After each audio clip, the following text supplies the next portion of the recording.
Hey guys, welcome back to my channel. Today I'm going to be doing a July wrap-up of all 4 books I read during the month of July. So I'm going to start us off with Malibu Rising. So the first book I read is Malibu Rising by Taylor Jenkins Reid. I eyed it for a little while before I picked it up. I saw everybody was talking about it, so I'm like, you know what, let me hop on the train. Like, I want to see what y'all talking about. But it's about 4 siblings who are all famous, and each year at the end of the summer they throw a big epic house party. But during this time, a lot of things will happen in 24 hours that will change the party, and then a house burns down. Yeah. But I will say I really loved the plot, and I loved the characters because we got to get to know a little bit about each of them and who they are, and we also saw like the different life events that happened to them in different perspectives, which I really enjoyed. And I feel like Taylor Jenkins Reid did a good job of connecting us with the characters and making us feel what they felt. I did not like what happened towards the end, where there's a lot of different point of views from characters that we've never really even heard about. Some of them we don't even care about, and I'm like, okay, why do we need to know this? Which takes away from the actual plot of the book, and it just made the book all like just chunky and cluttered. And I also did not like how the whole fire event that happened wasn't even as big as it was made out to be. But I did rate this book 3 out of 5 stars because I did love, like I said, the characters, the whole plot. I love the era. I kind of like era-ish stuff like that, 80s, you know. But yeah, the only thing I didn't like were all the different chapters.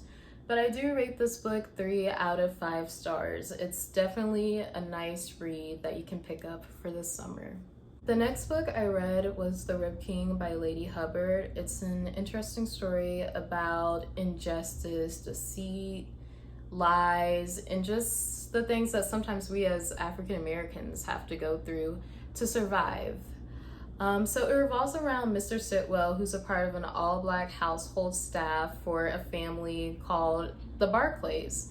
And so the Barclays are coming to a point where they're about to lose all their finances. So Mr. Sitwell, along with another Black woman, come up with a special rib sauce recipe, which of course the Barclays jump on top of because, you know, they want to bring back those finances in.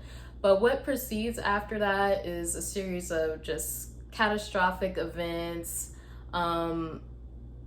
events about race, events about mistreatment, exploitation, just a lot of different things that we as Black people deal with. So I definitely think it's an interesting novel that everyone should read at least once. I would say I liked the whole idea of what was going on about the mistreatment and exploitation of Black creators who create all this different stuff, but in the end they don't really get nothing in return.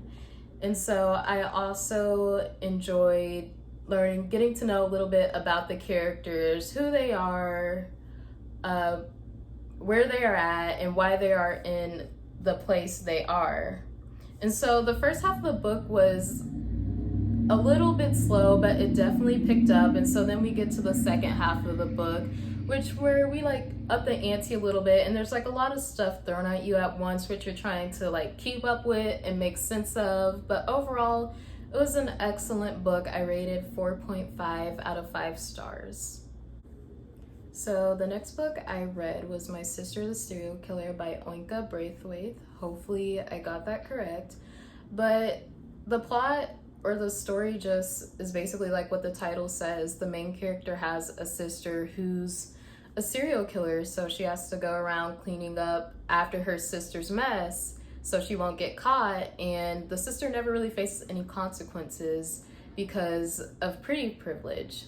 But I really enjoyed the book just because I loved how the action happened right out of the gate. If there's one thing about me, is that I don't like to wait around for the action like if it happened, I need it to happen like as soon as I read the page. You know, I loved how the chapters were short and sweet, and they like always revolved around a certain word or a certain theme.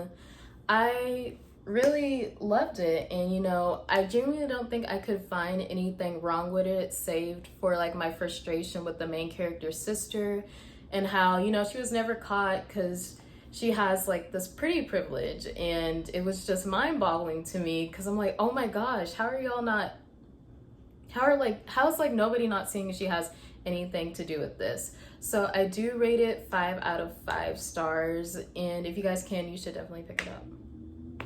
Yeah, so the next book I read is Such a Fun Age by Kylie Reed, which I thoroughly enjoyed. A review is coming for this book pretty soon here. But basically it revolves around a young black woman who's a nanny to a white family.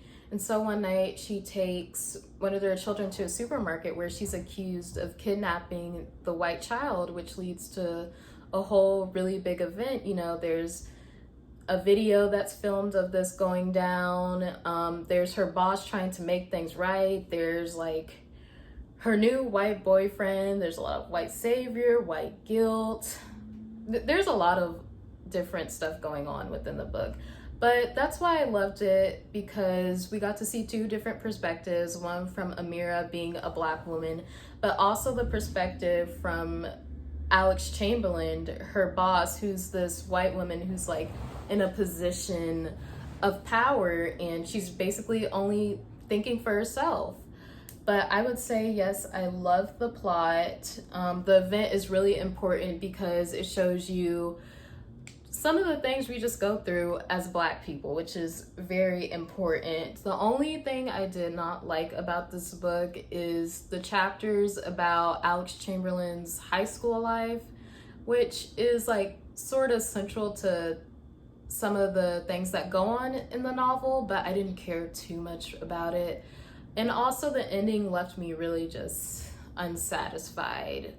But I do recommend everybody read it though. It's a really interesting book, and there's narratives about, you know, white savior, white guilt, white wokeness, performative activism, all that good stuff. So yeah, I rate that book 4.5 out of 5 stars, and I'm glad I picked it up.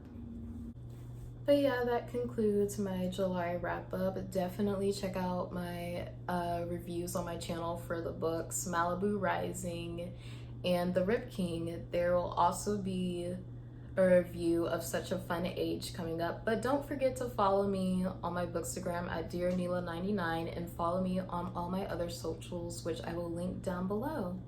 Other than that, I hope y'all have a good day. Bye.